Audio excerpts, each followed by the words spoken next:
ជីវករផ្សារពន្លៃខេត្តកំពង់ឆ្នាំងទទូចសុំកុំរើផ្សារចាស់ធ្វើថ្មីព្រោះមិនទាន់ផុតកុងត្រាស់20ឆ្នាំ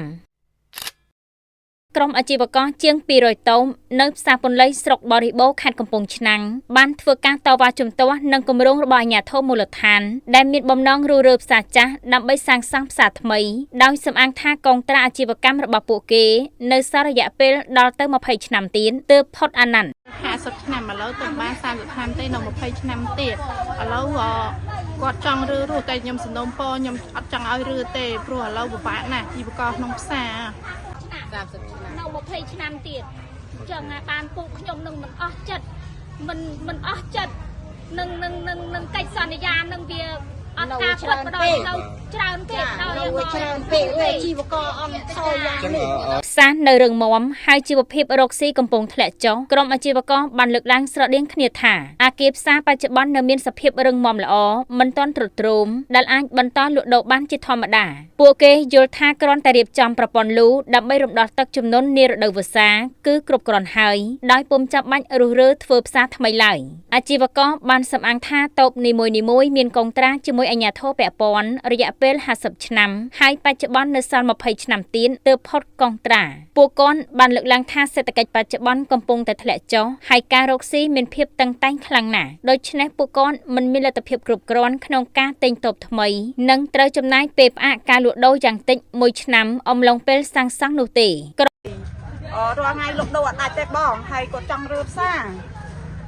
សនំពោកុំឲ្យទាន់រើផ្សារអីអាជីវករលក់ដូរអត់ដាច់ទេបងឲ្យពួកគាត់ជួយស្ដារប្រព័ន្ធលូព្រោះឥឡូវអាជីវករលក់អត់ដាច់ទេបងចាក្រុមអាជីវករយល់ស្របឲ្យអាជ្ញាធរគ្រាន់តែកែតម្រូវស្ថាបនាផ្លូវកាត់ដំបូលតូមដែលលយចូលចំណីផ្លូវនិងរៀបចំប្រព័ន្ធលូដើម្បីសភនភាពតែប៉ុណ្ណោះហើយទទូចសុំកុំរើផ្សារពន្លៃនៅពេលនេះលោកចេងច័ន្ទដុណាអភិបាលស្រុកបរិបូរបានបញ្ជាក់ថាគម្រោងអភិវឌ្ឍផ្សារនេះមិនមែនជាសិទ្ធិសម្រេចរបស់រដ្ឋបាលស្រុកនោះទេគឺទាល់តែមានការសម្រេចគោលការណ៍ពីរដ្ឋបាលខេត្តនិងក្រសួងសេដ្ឋកិច្ចនិងហិរញ្ញវត្ថុទើបអាចដំណើរការបានលោកអភិបាលស្រុកបានលើកហេតុផលថាការស្នើរៀបចំផ្សារឡើងវិញដោយសារមានមតិភាគច្រើនបានសំណូមពរឲ្យអាជ្ញាធររៀបចំផ្សារឡើងវិញដោយសារស្ថានភាពផ្សារមានភាពអនាធិបតេយ្យរៀងរាល់រដូវវស្សាតែងតែមានចំនួនទឹកភ្លៀងលិចលង់លោកបានបញ្ជាក់ថាបើតាមការពិនិត្យរបស់ក្រុមបច្ចេកទេសប្រព័ន្ធលូផ្សារមានកម្ពស់ខុសគ្នាប្រហែល1ម៉ែត្រទៅ 1.2 ម៉ែត្រធៀបនឹងលូនៅថ្នល់ដែលជាមូលហេតុចម្បងត្រូវឲ្យមានការរៀបចំផ្សារជាថ្មីទោះជាយ៉ាងណាលោកផាន់សាឡនប្រធានភាសីផ្សារពន្លៃបានបញ្ជាក់ថារូបលោកគ្មានសមត្ថភាពក្នុងការសម្រេចរឿងធ្វើលូ